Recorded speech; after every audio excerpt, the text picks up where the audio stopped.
இப்போ இவங்களுக்கு பார்த்தீங்கன்னா, லோவர் லிப்ஸ் பார்த்தீங்கன்னா பெருசா இருக்குது.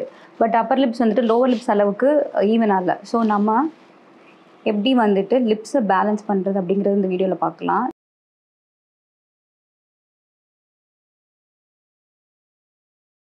Just again little bit on top. Very like ரொம்ப மைல்டா அவுட்லைன் பண்ணுங்க.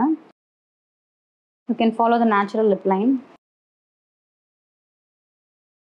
ஜஸ்ட் லிட்டில் பிட் ரொம்ப பண்ண வேண்டாம். நம்ம கீப் இட் நேச்சுரல்.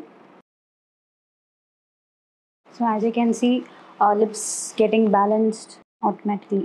ஸோ நான் லோவர் லிப்ஸ் பார்த்தீங்கன்னா ஸ்லைட்டாக உள்ளே வந்துட்டு அவுட்லைன் பண்ணுறேன். லைக் நேச்சுரல் ஷேப்பை விட கொஞ்சம் உள்ளே அவுட்லைன் பண்ணுறேன். Not dragging it too much down.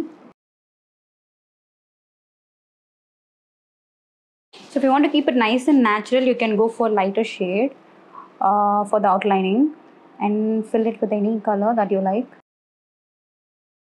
It's done. So I think you can see the difference. The lips getting fuller.